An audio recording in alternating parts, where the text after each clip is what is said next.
Lapangan Bandara Internasional Soekarno-Hatta dipadati oleh 3.000 pelajar dari kawasan Timur Tengah. Jubah-jubah putih yang mereka kenakan berkibar serempak, menghadirkan pemandangan yang belum pernah tercatat sebelumnya. Namun, yang tampak dari sorot mata mereka bukanlah antusiasme para wisatawan yang hendak berlibur ke Bali atau Puncak. Yang menggenang di sana justru air mata penyesalan yang begitu dalam. Sebuah pengakuan yang mengguncang hati.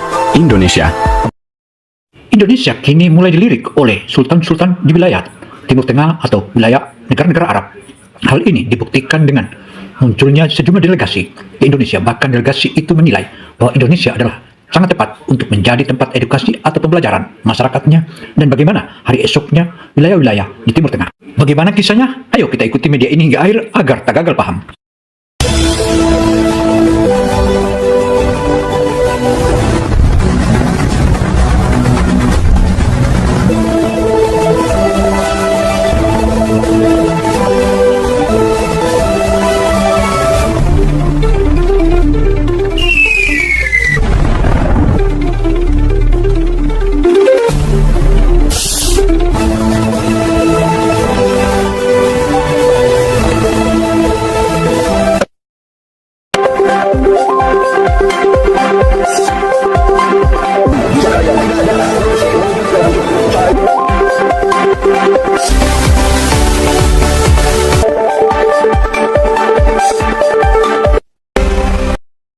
Jumpa lagi dengan Opini Gino Television Indonesia. Kali ini Opini Gino mengabarkan tentang munculnya atau hadirnya sejumlah delegasi dari negara-negara Arab.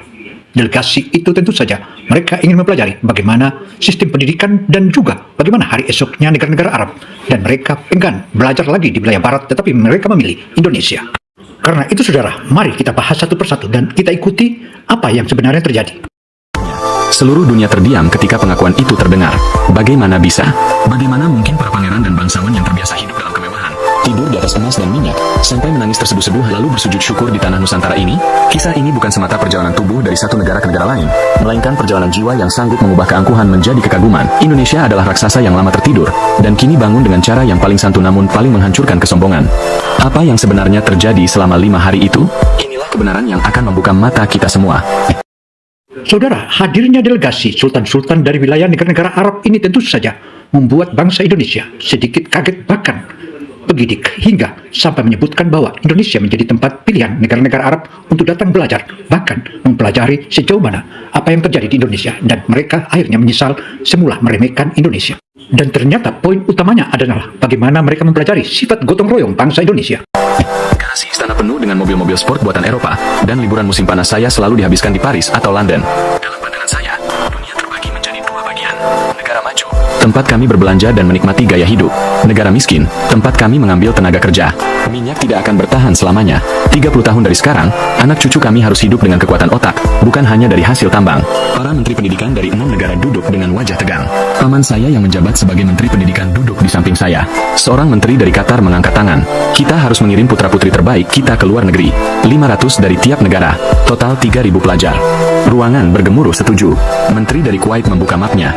Kemana mereka akan dikirim? Amerika Serikat? Inggris? Biayanya memang mahal, tetapi kualitasnya sudah teruji. Bagaimana kalau Indonesia? Hening, kesunyian yang canggung menyelimuti ruangan berlapis emas itu. Kita sedang membahas depan bangsa Arab.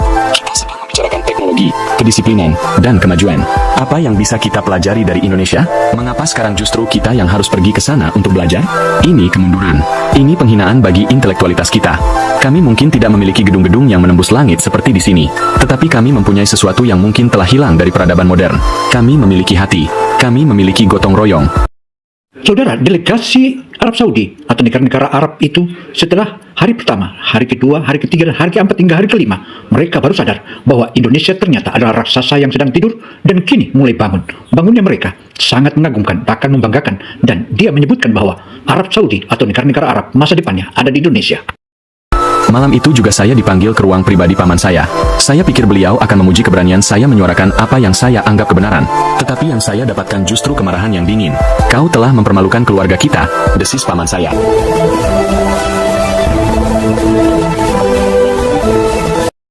Saudara, ditetapkannya Indonesia sebagai daerah tempat edukasi atau tempat pembelajaran negara-negara Arab itu, tentu saja mereka memiliki alasan. Alasan-alasan itulah yang akan kita kupas satu persatu, hingga bagaimana kita menyelesaikan dan bagaimana mengabarkannya. Inilah fakta-fakta yang sebenarnya, dan kenapa negeri-negeri Arab itu memilih Indonesia. Cukup, bentaknya. Kau pikir kau memahami segalanya hanya karena kau mampu membeli apa saja? Kau harus belajar bahwa kehormatan tidak bisa dibeli dengan uang. Sebagai hukuman, musim panas ini kau tidak jadi ke London. Kau akan memimpin delegasi ke Indonesia. Kau punya waktu 5 hari. Temukan 10 hal hebat tentang Indonesia yang dapat diterapkan di negara kita. Jika kau gagal, hak warismu akan dicabut. Saudara, ancaman demi ancaman dari delegasi yang akhirnya mereka datang ke Indonesia itu, semula mereka sangat buta dengan Indonesia, bahkan memandang remeh, karena yang mereka lihat hanyalah hadirnya sejumlah tenaga-tenaga kerja yang masuk ke wilayah negara-negara Arab, bahkan menyebutkan bahwa Indonesia itu sepatutnya kita remehkan. Tetapi begitu mereka tiba di tanah air, mereka menjadi kagum dan terheran-heran. Kau akan hidup sebagai rakyat biasa. 3 hari kemudian saya berdiri di bandara pribadi Riyadh bersama 200 pelajar lain dari Arab Saudi. Sahabat saya Abdul menyenggol bahu saya. Wajahnya tampak pasrah. Rashid, bawa obat nyamuk. Tanyanya dengan nada sinis. Saya mendengus. Itu cepat. Teknologi pengenalan wajah otomatis bekerja hanya dalam hitungan detik. Tidak ada antrean panjang yang kacau. Semua tertata, sistematis, tetapi tetap manusiawi.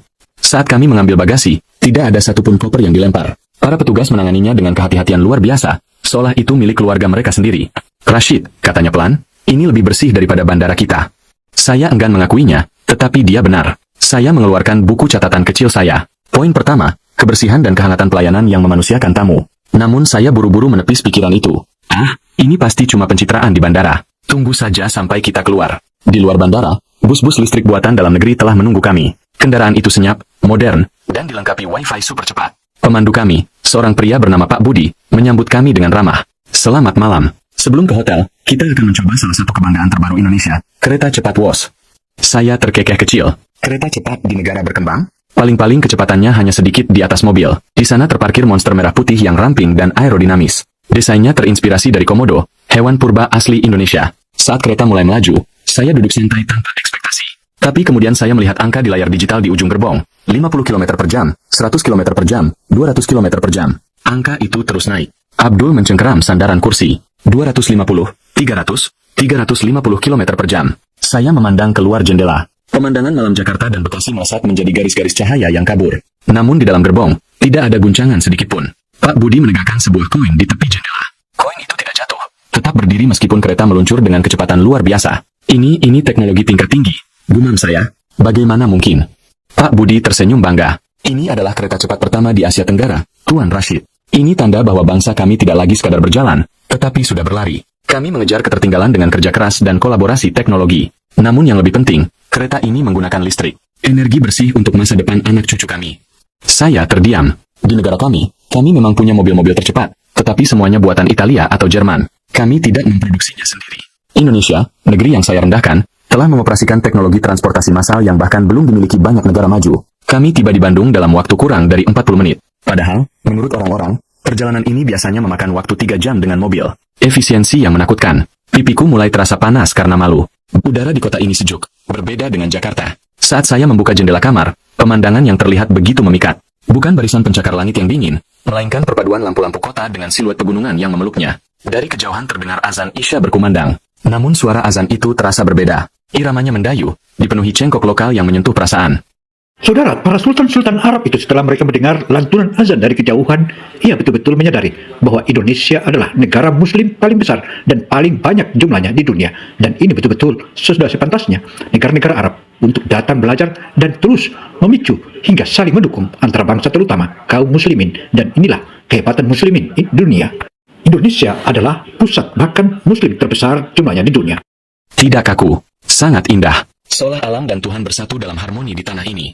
Tapi besok kita lihat. Besok kita akan mengunjungi sekolah. Di sanalah kualitas sejati sebuah bangsa diuji. Saya yakin pendidikan kalian pasti jauh. Saya akan membuktikan bahwa saya benar. Paman saya secara khusus meminta agar kami dibawa ke sebuah pesantren modern yang terintegrasi dengan SMK unggulan. Saya membayangkan tempat kumuh dengan santri yang hanya duduk di lantai membaca kitab-kitab kuno, terputus dari dunia modern. Ternyata saya benar-benar salah. Bangunan-bangunannya menggabungkan arsitektur tradisional Jawa dengan atap joglo yang megah. Kami turun dari bus dan disambut ribuan siswa. Mereka tidak berteriak liar seperti supporter sepak bola. Senyum mereka merkah. Assalamualaikum, ahlan wa sahlan, ucap seorang siswa ketua OSIS. Ia mengenakan peci hitam, kemeja putih bersih, dan sarung rapi. Kami diajak memasuki aula utama. Di sana Kiai Abdullah, pimpinan pesantren, telah menunggu. Beliau duduk di kursi kayu sederhana, bukan di singgasana emas. Beliau tidak mengenakan jubah sutra, hanya baju koko putih sederhana dan sarung batik. Tetapi aura kewibawaannya melebihi raja manapun yang pernah saya temui. Selamat datang, anak-anakku, kata Kiai Abdullah. Di sini kami tidak hanya ingin melahirkan manusia yang cerdas pikirannya, tetapi juga jernih hatinya. Karena kepintaran tanpa akhlak adalah kehancuran, dan teknologi tanpa iman adalah bencana. Kalimat itu menampar saya keras. Di negara kami berlomba mengejar gelar PhD dari universitas-universitas barat, tetapi sering melupakan akar budaya sendiri. Mari saya tunjukkan bengkel kami, ajak Kiai. Kami berjalan ke sebuah gedung besar di belakang aula. Pintu otomatis terbuka dan suara halus mesin menyambut kami. Mata saya membelalak untuk kedua kalinya. Ini bukan bengkel, ini laboratorium masa depan. Di depan saya, puluhan santri memakai jas laboratorium putih di atas sarung mereka, sibuk bekerja. Di salah satu sudut, mereka sedang merakit drone pertanian berukuran besar. Ini drone penyemprot pupuk otomatis buatan santri kami, jelas salah satu siswa. Kami memprogramnya sendiri dari coding yang kami pelajari. Di sudut lain, sekelompok siswi berjilbab tampak serius di depan deretan komputer canggih. Layar mereka penuh baris-baris kode yang rumit. Mereka sedang mengembangkan aplikasi startup untuk UMKM, kata Kiai. Tujuannya membantu pedagang kecil di pasar tradisional agar mampu bersaing di era digital. Berjalan berdampingan, saling menguatkan. Dia menunjuk pada sebuah mobil listrik kecil yang sedang diuji coba. Ini mobil listrik karya anak bangsa, rakitan siswa SMK. Baterainya diolah dari nikel Indonesia. Ini kekayaan alam tanah kami, kata seorang instruktur muda dengan mata berbinar. Saya merasa kecil, sangat kecil. Di negara saya, kami punya uang untuk membeli mobil listrik tercanggih. Namun di sini, anak-anak sebaya saya yang hidup sederhana di asrama justru sedang membuatnya. Mereka bukan konsumen, mereka pencipta, mereka produsen. Yang lebih mengagumkan lagi adalah suasana kerja mereka. Tidak ada persaingan yang saling menjatuhkan. Jika satu siswa kesulitan merakit komponen, siswa lain segera datang membantu tanpa diminta. Mereka bekerja seperti satu tubuh. Inilah gotong royong, kata Kiai Abdullah yang tiba-tiba telah berdiri di samping saya. Saudara, bahu-membahunya putra-putra bangsa dan anak-anak didik atau anak-anak sekolahan di Indonesia itu bukanlah hal baru. Tetapi mereka betul-betul, bahkan mereka berinspirasi dan berinovasi yang maha dasar. Sehingga kini dibuktikan dan mulai bukti-bukti itu mulai ditampakkan ke publik. Bahkan dari Arab Saudi pun turut tertarik untuk mempelajarinya. Berat sama dipikul, ringan sama dijinjing. Kami tidak mendidik siswa untuk menjadi juara sendirian. Kami mendidik mereka untuk berhasil bersama-sama dengan pikiran soal mobil mana yang akan saya gunakan. Tetapi pagi ini, kepala saya dipenuhi oleh wajah Budi dan Asep, dua santri yang saya temui kemarin. Saya memandangi tangan saya sendiri, tangan yang kemarin mencuci piring kotor. Aneh, kini tangan itu terasa lebih berguna daripada sebelumnya. Saya mengangguk. Dalam bayangan saya, Indonesia pastilah negara yang kaku dan konservatif. Dengan ribuan pulau serta ratusan suku, saya membayangkan pasti banyak konflik dan benturan. Namun sekali lagi Indonesia menampar prasangka saya, bukan dengan keras, melainkan dengan kelembutan yang melumpuhkan.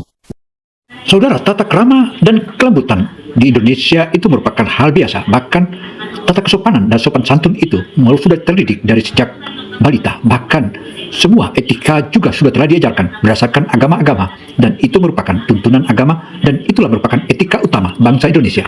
Bus listrik kami meluncur membelah kemacetan pagi Jakarta yang mulai padat. Pemandu kami, Pak Budi, tersenyum penuh arti. Kita akan menuju simbol kerukunan kami, Masjid Istiqlal. Masjid itu luar biasa megah. Kubah raksasanya seolah menantang langit, tetapi tetap membumi dengan pilar-pilar kokoh yang menopangnya. Saya terpukau. Masjid ini minimalis, modern, terbuka, membiarkan udara tropis mengalir bebas. Ini masjid yang terasa bernapas. Kami masuk ke dalam. Ruang utamanya begitu luas hingga saya merasa sangat kecil. Ribuan orang sedang menjalankan salat duha. Suasananya hening, damai, dan syahdu masjid, melainkan cerita di balik pembangunannya. Tahukah Anda siapa yang merancang masjid kebanggaan umat Islam Indonesia ini? Tanya Pak Budi. Saya mengangkat bahu. Pasti seorang arsitek muslim terkenal dari Timur Tengah atau lulusan Al-Azhar. Jawab saya yakin. Pak Budi menggeleng pelan.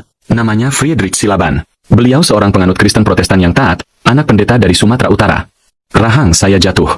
Hening. Abdul sampai menjatuhkan kacamata hitamnya karena terkejut. Seorang Kristen merancang masjid nasional? Bagaimana mungkin? Di negara kami hal seperti itu hampir mustahil. Isu agama sangat sensitif. Tetapi di sini, di tanah ini, sebuah tempat sujud bagi umat Islam dirancang oleh tangan seorang Nasrani dengan penuh cinta dan hormat. Itulah Indonesia. Istiqlal berarti merdeka. Saya berjalan ke teras masjid dengan kaki gemetar. Saudara, kerjasama antara sesama anak bangsa di Indonesia itu merupakan salah satu keutamaan, sebagaimana sifat fundamental, sifat gotong royong. Dan gotong royong dan kerja bakti itu adalah merupakan tulang punggung dan merupakan salah satu langkah konkret untuk penyatuan warga, bahkan seluruh anak bangsa sangat mengenal apa itu gotong royong. Fakta ini mengguncang fondasi pemikiran saya. Pak Budi mengangguk. Dan bukan hanya dekat secara fisik. Lihat ke bawah tanah.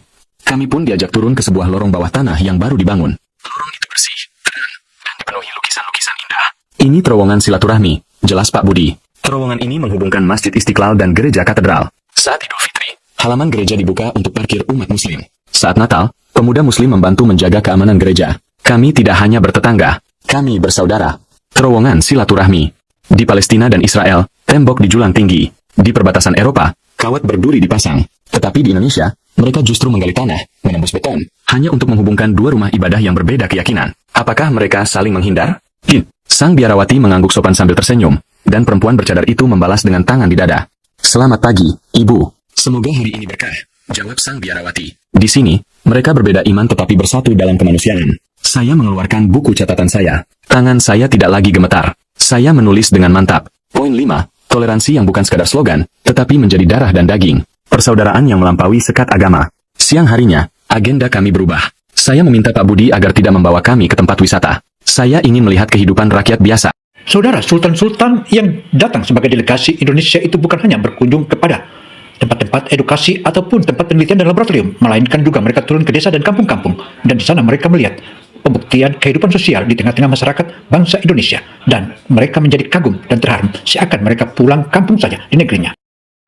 Baiklah, kata Pak Budi, kita akan masuk kampung. Kami dibawa ke sebuah permukiman padat di Jakarta Pusat. Gang-gangnya sempit, hanya cukup dilalui satu motor, dan bermain catur. Saat kami lewat, mereka tidak menatap sinis. Mereka justru melambai. Monggo, dan mampir ngopi. Teriak salah seorang bapak bersarung dan bertubuh kurus. Giginya tinggal 2, tetapi tawanya renyah sekali. Saya berhenti, namun di sini, orang yang hidup pas-pasan masih menyisihkan 1 sendok beras bagi orang lain. Siapa yang sebenarnya lebih kaya? Kami yang memberi dari kelebihan, atau mereka yang memberi dari kekurangan? Tiba-tiba seorang ibu tua keluar dari rumahnya membawa nampan berisi pisang goreng yang masih mengepul. Silakan, nak. Pasti capek jalan-jalan, tetapi aromanya adalah aroma ketulusan. Saya mengambil satu, lalu menggigitnya. Manis, hangat, sederhana. Ibu ini tidak tahu bahwa saya seorang pangeran. Dia hanya melihat saya sebagai tamu. Dan di Indonesia, tamu adalah raja, siapapun orangnya. Terima kasih, Ibu. Ucap saya dalam bahasa Indonesia yang baru saja saya pelajari. Keikhlasan. Jangan ke rumah sakit umum. Ketakutan saya bukan tanpa alasan. Di banyak negara berkembang yang pernah saya kunjungi, rumah sakit umum adalah tempat mengerikan. Kotor, bau obat, antrean tak berujung, dan tenaga medis yang tak peduli jika kau tidak punya uang. Namun karena keadaan darurat, Pak Budi mengarahkan sopir ke RSUD terdekat. Saya sudah siap memaki jika pelayanan lambat. Kami masuk ke unit gawat darurat, dan saya kembali terdiam. Ruangannya bersih. Sangat bersih. Lantainya putih mengilap. Para perawat sigap membawa Yusuf. Tidak ada pertanyaan, mana uang muka? Atau, siapa penjaminnya? Pertanyaan pertama mereka adalah, apa yang dirasakan? Dan, di mana sakitnya? Nyawa didahulukan. Administrasi menyusul. Sementara Yusuf ditangani dengan peralatan medis modern, monitor jantung digital, infus otomatis, saya duduk di ruang tunggu. Di sebelah saya duduk seorang bapak tua berpakaian lusuh. Sandal jepitnya berbeda warna. Wajahnya cemas. Siapa yang sakit, Pak? Tanya saya melalui Pak Budi. Istri saya, dan, jantung, harus pasang ring, jawab bapak itu. Saya merinding. Operasi pasang ring jantung biayanya ribuan dolar. Di negara saya, jika kau bukan warga negara atau tak punya asuransi mahal, kau bisa bangkrut. Bapak punya uangnya? Tanya saya hati-hati. Bapak itu menggeleng, lalu tersenyum. Tidak, Dan. Saya cuma buruh tani. Mana punya uang ratusan juta? Lalu bagaimana? Pemerintah yang bayar. Dan, pakai BPJS. Semuanya gratis. Dari obat, operasi, sampai rawat inap. Tidak keluar uang sepeser pun. Badan Penyelenggara Jaminan Sosial. Ini sistem jaminan kesehatan semesta terbesar di dunia yang dikelola satu badan tunggal. Ratusan juta rakyat Indonesia, dari Sabang sampai Merauke, dilindungi olehnya. Yang kaya membantu yang miskin, yang sehat membantu yang sakit. Inilah wujud nyata sila kelima Pancasila, keadilan sosial bagi seluruh rakyat Indonesia. Saya menatap bapak tua itu. Ia tenang. Ia tidak perlu menjual tanah atau rumah demi nyawa istrinya. Negara hadir untuknya. Saya teringat ucapan paman saya di Riyadh, di Amerika Serikat, orang kadang takut memanggil ambulans karena biayanya mahal. Tetapi di Indonesia, negeri berkembang ini, mereka telah mencapai sesuatu yang bahkan belum berhasil dicapai oleh negara adidaya sekalipun. Hak atas kesehatan bagi semua warga. Saya melihat perawat keluar dari ruangan Yusuf. Teman Anda sudah stabil, hanya dehidrasi berat. Dia perlu istirahat sebentar, katanya ramah. Saya dan pedagang pasar. Penyakit tidak mengenal kelas sosial, dan di rumah sakit ini pelayanan pun tidak membeda-bedakan kasta. Abdul mendekati saya dan menepuk bahu saya. Rashid, kau sadar sesuatu? Kita selalu menganggap negara kita kaya karena punya minyak. Tetapi kalau harga minyak jatuh, apakah kita masih bisa menjamin kesehatan rakyat kita seperti ini? Indonesia tidak punya uang sebanyak kita, tetapi mereka punya sistem yang membuat rakyatnya tidak mati sia-sia karena miskin. Siapa yang sebenarnya lebih maju? Pertanyaan itu menusuk ulu hati saya. Saya malu pada definisi kaya yang selama ini saya pegang. Saudara, dari hari ke hari, delegasi-delegasi dari Arab atau negara-negara Arab itu mulai menampakkan perubahan. Bahkan mereka semakin menyesal sempat meremehkan Indonesia. Bahkan keremehan itu ia menjadi telan ludahnya sendiri. Bahkan ia menyesal sempat meremehkan bangsa Indonesia. 3. Kami meninggalkan kenyamanan hotel di Bandung sejak pagi buta. Pak Budi berkata, hari ini kita pergi ke desa. Sebuah kata yang dalam bayangan saya identik dengan keterbelakangan, jalan berlumpur, rumah reyot. Di Arab Saudi, desa-desa pinggir gurun sering ditinggalkan generasi mudanya yang pindah ke kota. Desa adalah masa lalu yang ingin dilupakan. Mobil kami melaju di jalan tol yang membelah pegunungan. Pemandangan di luar jendela berubah total. Gedung-gedung beton berganti dengan hamparan karpet hijau raksasa. Sedang dilukis dengan tangan Tuhan. Indah, bisik Abdul tanpa sadar. Matanya tak berkedip memandang sawah terasering yang berkilau disiram matahari pagi. Kami tiba di sebuah desa di kaki Gunung Merapi, Jawa Tengah. Udaranya dingin menusuk, tapi sangat segar. Tidak ada asap knalpot, hanya aroma tanah basah dan rumput. Kami turun di balai desa. Saya mengira akan melihat petani-petani tua membajak sawah dengan kerbau, bermandikan lumpur dan keringat putus asa. Tetapi yang saya lihat membuat saya ternganga. Ia mengenakan caping bambu khas petani dan kaos lusuh.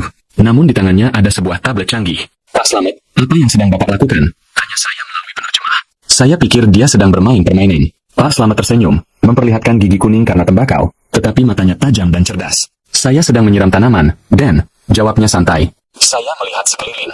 Tak ada selang, tak ada ember. Menyiram? Bagaimana caranya? Pak Slamet menekan satu tombol di layar tablet itu. Tiba-tiba terdengar suara deras. Ratusan sprinkler yang tersembunyi di antara tanaman cabai dan bawang merah menyala serempak. Air menyembur membentuk kabut halus yang indah. Saya terlonjak. Ini namanya smart farming, Dan, jelas Pak Slamet bangga. Kami para petani di desa ini sudah memakai Internet of Things. Dari tablet ini saya bisa mengatur kelembapan tanah, memberikan pupuk cair, dan menyiram tanaman dari jauh. Bahkan dari rumah sambil minum kopi pun bisa. Ini budaya menghormati yang lebih tua. Mereka diajarkan hormat dan percaya. Kami berhenti di sebuah bangunan SD kecil di ujung desa. Wah, tetapi halamannya sangat bersih. Bunga-bunga ditanam rapi dalam pot dari botol bekas yang dicat warna-warni. Sungguh kreatif. Kami masuk ke salah satu kelas. Di sana seorang guru perempuan sedang mengajar. Namanya Ibu Retno. Selamat siang, Ibu. Sapa kami. Selamat siang. Balasnya dengan senyum yang menyejukkan. Senyum yang membuat Anda merasa seperti pulang ke rumah ibu sendiri. Beliau sedang mengajar matematika. Namun cara mengajarnya luar biasa. Dia tidak sekadar menyuruh murid menghafal rumus. Dia menggunakan lidi dan batu kerikil untuk menjelaskan konsep perkalian. Setelah pelajaran usai, saya memberanikan diri bertanya, Ibu, Anda tampak begitu bersemangat. Sudah berapa lama Anda mengajar di sini? 25 tahun, Nak, jawabnya. 25 tahun. Di sekolah desa terpencil ini. Pasti gaji Anda besar karena pengabdian selama itu, pikir saya. Di negara saya, guru senior dibayar tinggi. Ibu Retno tersenyum samar. Beliau tampak honorer? Apa itu? Artinya beliau bukan pegawai negeri tetap. Gajinya dibayar berdasarkan jam mengajar. Berapa? Desak saya. Saya ingin tahu angka pastinya. Pak Budi ragu sejenak, lalu menjawab lirih. Sekitar 500.000 rupiah per bulan. Saya terdiam. $5 sebulan? Itu bahkan tidak cukup untuk sekali makan siang saya di restoran Riyadh. Bagaimana Anda tetap tersenyum dan mengajar dengan semangat seperti tadi? Mengapa Anda tidak berhenti saja, lalu mencari kerja lain di pabrik atau kota? Ibu Retno menatap saya lurus. Tatapannya teduh, tidak marah, tidak mengeluh. Beliau mengambil kapur tulis yang sudah pendek. Mengajar bagi saya bukan sekadar pekerjaan, Nak. Ini jalan ibadah. Ini cara saya mencintai negeri ini. Gaji saya memang kecil di dunia, tetapi saya percaya Gusti Allah akan membayarnya lunas dan hidup. Melihat anak-anak ini berhasil, melihat mereka bisa membaca dan berhitung, itulah bayaran yang lebih mahal daripada emas dan permata. Air mata saya jatuh. Saya tak mampu menahannya. Abdul, pangeran yang biasanya tegar itu, sudah menangis sesenggukan di sudut kelas. Kami merasa ditampar dikit pun. Dia adalah pahlawan. Pahlawan nyata. Pahlawan tanpa tanda jasa. Saya merogoh saku, mengambil dompet tebal saya. Saya ingin memberikan seluruh uang tunai yang saya bawa. Ibu, terimalah ini. Memang tidak seberapa, namun Ibu Retno menolak dengan halus. Beliau menutup tangan saya. Simpan saja uangmu, Nak. Gunakan untuk membantumu belajar. Saya tidak meminta sedekah. Saya hanya titip pesan. Kalau kelak kamu jadi pemimpin di negaramu, perhatikanlah guru-gurumu. Muliakanlah pendidikan. Karena dari situlah bangsa menjadi besar. Saya memasukkan kembali dompet saya dengan rasa malu yang sangat dalam. Saya tidak bisa membeli harga dirinya. Kehormatan perempuan ini jauh lebih tinggi daripada tumpukan uang saya. Saya keluar dari kelas dengan pandangan kabur karena air mata. Saya melihat dengan air mata yang menetes ke kertas. Poin 9. Kekuatan pengabdian yang ikhlas. Guru-guru yang bekerja dengan hati, bukan sekadar mengejar materi. Fondasi moral bangsa ini kokoh karena mereka. Saudara, dari hasil dialog antara delegasi-delegasi Arab Saudi atau negara-negara Arab itu dengan guru kelas yang disebut Ibu Retno itu tampak sekali menunjukkan bahwa keberadaan guru dan bangsa Indonesia betul-betul berdedikasi dan mampu membangun peradaban, dan bangunan peradaban itu tentu saja harus lahir dari lahir batin sesama anak bangsa. Malam itu kami tidak kembali ke hotel. Pak Budi mengatur agar kami menginap di rumah warga desa, homestay milik Mbah Karto. Rumah joglo tua. Tidak ada AC, Hanya angin malam yang masuk lewat celah jendela kayu. Tidak ada kasur pegas empuk, hanya kasur kapuk yang padat. Mbah Karto menyuguhkan makan malam, singkong rebus, jagung bakar, dan teh manis hangat.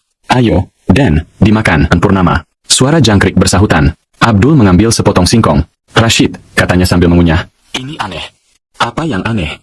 Kita tidur di kasur keras, makan singkong, tanpa internet, tanpa televisi. Tapi kenapa hatiku justru tenang sekali? Rasanya damai. Tidak ada kecemasan. Tidak ada tekanan. Saya mengangguk. Saya merasakan hal yang sama. Di istana, tidur saya sering tidak nyenyak meski kasurnya seharga mobil. Di sini, dalam sunyi desa, jiwa saya merasa pulang. Orang Indonesia, kata saya pelan, mereka memiliki rahasia hidup bahagia yang tak kita punya. Mereka punya rasa nerimo, menerima dengan ikhlas dan bersyukur. Mereka tidak terus mengejar apa yang tidak dimiliki, tetapi bersyukur atas yang ada di depan mata. Mbah Karto keluar membawa gitar tua. Beliau mulai menyanyikan tembang Jawa. Suaranya serak tetapi merdu. Lagunya bercerita tentang sawah, gunung, dan Tuhan. Saya memejamkan mata. Angin desa membelai wajah saya. Besok adalah hari terakhir. Hari kelima, hari penentuan. Saya harus mempresentasikan laporan ini di depan 3.000 pelajar lain yang akan datang menyusul, dan di depan dunia. Apa yang harus saya katakan? Bahwa Indonesia adalah negara miskin? Saya akan berdosa besar bila mengatakan itu. Indonesia adalah negara terkaya di dunia. Saudara, delegasi-delegasi Arab, negara-negara Arab itu setelah dari hari pertama, hari kedua, hari ketiga, dan hari keempat, dan hari kelima, kini mereka mulai menyadari, bahkan mereka masih ingin tinggal. Meski begitu, mereka harus melanjutkan perjalanannya, karena itu delegasi, mereka punya keterbatasan waktu, hanya 5 hari saja. Hal ini yang membuat mereka sedih, bahkan mereka masih ingin tinggal. Sebelum kami naik bus, Ibu Retno yang luar biasa itu datang tergopoh-gopoh. Napasnya terengah. Di tangannya ada bungkusan koran. Nak, ini bekal untuk di jalan, katanya sambil menyerahkan bungkusan itu. Isinya bukan emas, bukan perak, melainkan keripik singkong buatan tangan beliau sendiri. Lalu beliau mengeluarkan sebuah kain batik tulis yang warnanya sudah agak pudar. Ini batik buatan almarhum ibu saya. Motifnya teruntum, lambang cinta yang tumbuh kembali. Saudara, akhirnya tibalah hari perpisahan antara mereka atau delegasi-delegasi negara-negara Arab itu dari desa yang ada di pedesaan Indonesia itu. Dan di sanalah terjadi kesan-kesan yang sangat-sangat tidak melupakan. Bahkan mereka saling berjanji jika suatu ketika bisa naik haji atau umroh, maka di sana akan kita jumpa dan akan dijemput oleh mereka. Bahkan akan membagi duka dan suka. Demikian papar selanjutnya. Ruangan mulai riuh. Bisik-bisik terdengar di mana-mana. Tuan-tuan yang terhormat, lanjut saya dengan suara yang semakin keras. Kita mungkin kaya harta. Kita punya gedung pencakar langit. Kita punya mobil mewah. Tetapi Indonesia kaya akan jiwa. Saya menunjuk ke layar besar di belakang saya. Foto Pak Slamet dengan tabletnya muncul. Lihat ini. Ini bukan insinyur lulusan Jerman. Ini petani desa di kaki gunung. Dengan tangan yang kasar, dia mengendalikan teknologi pertanian masa depan. Dia tidak menunggu bantuan pemerintah. Dia berinovasi demi memberi makan bangsanya. Gambar berganti. Foto Ibu Retno di ruang kelas sederhananya tampil. Lihat wanita ini. Sepatunya rusak. Gajinya hanya cukup membeli beberapa kilogram beras. Tetapi dia mengabdikan seluruh hidupnya untuk mencerdaskan anak bangsa. Dia tidak mengajar demi uang. Dia mengajar karena cinta. Di negara kita, adakah guru yang bersedia mengajar dengan bayaran serendah itu namun dengan dedikasi setinggi langit? Tidak ada. Kita bekerja karena bayaran. Mereka bekerja karena pengabdian. Gambar berganti lagi. Foto Masjid Istiqlal dan katedral berdampingan. Lalu foto terowongan silaturahmi. Kita sering berdebat tentang siapa yang paling benar dalam agama. Kita sering bertikai karena perbedaan mazhab. Tapi lihat Indonesia. Lihat bagaimana masjid dan gereja saling menjaga. Lihat bagaimana mereka membangun terowongan persaudaraan. Bukan tembok pemisah. Inilah Islam yang sesungguhnya. Islam yang rahmatan lil alamin. Islam yang membawa damai, bukan pedang. Saya memandang paman saya. Wajahnya pucat, tapi dia tidak marah. Dia terpaku. Dan yang paling penting, kata saya sambil mengangkat kain batik pemberian Ibu Retno setinggi-tingginya, saya belajar tentang gotong royong. Di sana tidak ada yang sukses sendirian. Sakit satu, sakit semua. Bahagia satu, bahagia semua. Mereka punya sistem kesehatan BPJS yang menjamin nyawa orang miskin sama berharganya dengan nyawa orang kaya. Mereka punya budaya berbagi makanan. Maju hatinya, maju mentalnya, maju kemanusiaannya. Justru kitalah yang sebenarnya tertinggal. Kita tertinggal dalam empati. Kita miskin dalam kebersamaan. Saya menatap lurus ke arah kamera yang menyiarkan pidato itu ke seluruh dunia. Wahai dunia, berhentilah memandang Indonesia dengan sebelah mata. Berhentilah menganggap mereka hanya pasar atau buruh. Mamat, jika kita ingin anak cucu kita tetap menjadi manusia di tengah gempuran mesin dan AI, maka belajarlah dari Indonesia. Belajarlah tersenyum tulus seperti mereka. Belajarlah hidup sederhana namun bahagia seperti mereka. Saya menutup buku catatan saya dengan tegas. Laporan saya selesai. Kesimpulannya hanya satu. Indonesia adalah masa depan yang selama ini kita cari. Saya turun dari panggung. Hening. Keheningan mencekam selama 5 detik. Lalu tiba-tiba satu orang berdiri dan bertepuk tangan. Itu Abdul. Kemudian 10 orang. 100 orang. Dan akhirnya seluruh ruangan. 3.000 pelajar, para menteri, para duta besar, semuanya berdiri. Standing ovation. Tepuk tangan menggelegar seperti guntur. Banyak yang menangis. Paman saya berjalan menghampiri saya. Dia tidak memarahi saya. Dia memeluk saya erat. Kau benar, Rashid, bisiknya di telinga saya. Kau benar, kita selama ini buta. Demikianlah kisah opini Gino Television Indonesia. Semoga informasi yang kami sajikan ini tentu saja menjadi manfaat, dan kita berharap ke depan Indonesia makin maju, dan sifat gotong royong itu merupakan salah satu landasan serta dasar utama bagi seluruh bangsa Indonesia. Saya Gino Samsudin Misab melaporkan. Wassalamualaikum warahmatullahi wabarakatuh.